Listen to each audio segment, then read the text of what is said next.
together. And the whole crux of it really, and the initial preface to the book basically states a summation of what the book is all about, in that it says that the book is not designed to make a star out of someone who, number one, has no desire to be a star, or number two, not the capabilities, because it can't do miracles.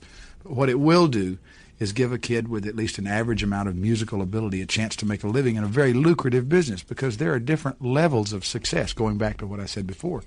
There are people working at the Holiday Inns and all over this country that have no desire to be Elton John, that are content making $300 or $400 a week, which is a hell of a lot better than going out and beating your brains out, working manual labor and making, $2.25 an hour or whatever the minimum wage scale is.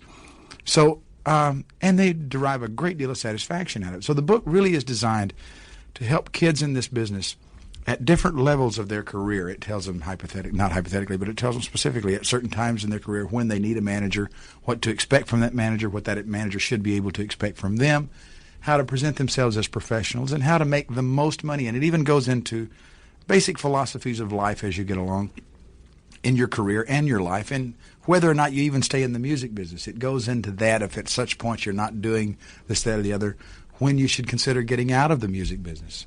And if you do stay and you do make a lot of money, how to invest it later. There are different attitudes on investing that really come into play at different age groups. Because if you're 20 years old, you can look at a 20-year investment that will mature when you're 40. But if you're 40 years old, you can't really look at that same investment, because then you'll be 60. And you really have to look at things differently at different ages. I'm not going to delve deeply into the beginnings, the success, or the subsequent breakup of Kenny Rogers in the first edition, because everybody's well aware of the success generated by the group, the notoriety, the hits, the rolling TV show, which was a forerunner, really, in terms of a group show for television. Now it's Kenny Rogers as a successful solo act. You always did feel that someday you'd be a solo act, didn't you? I always felt I would be a solo act, and yet I must tell you, in all fairness, I never really wanted to be. I mean, I think that there was someplace that quoted me as saying that, but it was really a bad quote, because I have always found security in numbers. All my life I've been raised in vocal groups, and I like the fact to be able to turn around and look at the other guys and say, things aren't going very well, are they, guys? And when you have no guys you can turn to, it's just things aren't going well, are they, Kenny? And I don't like that. But so I think I had always really preferred to be in a group. But I must say, in all fairness, that all along I kind of felt like eventually that I would end up on my own, because I'm extremely business oriented, and I found very few people who were willing to spend money to make money, which is a good business principle. You have to do that. And when you have partners that restrict you somewhat in that area, and I'm not saying that I necessarily was coupled with that problem, I'm just saying that it is a problem that does exist in any group, that it's hard to get 4 or 5 people to agree on any one issue.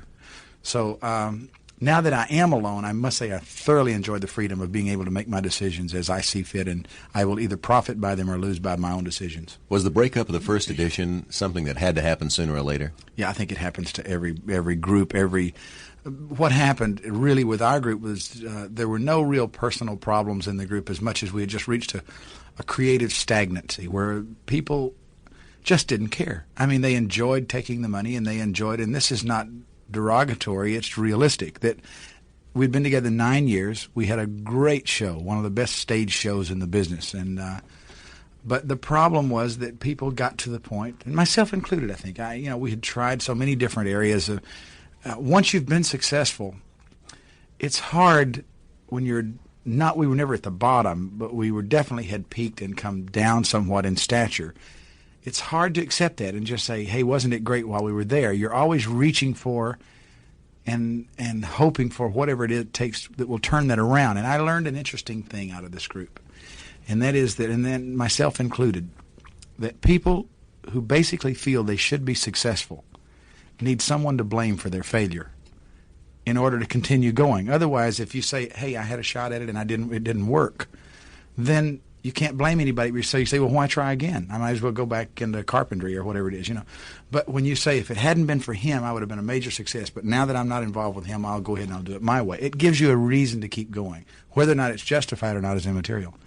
But it was a very important lesson for me, that I feel now that I can do what I want to do, and totally unhampered by anyone else's decisions, and it's a great freedom. Kenny Rogers in the first edition sure enjoyed a lot of great hits, and the biggest of them was Ruby, Don't Take Your Love to Town. Ruby is one of the most dynamic songs I've ever heard in my life, and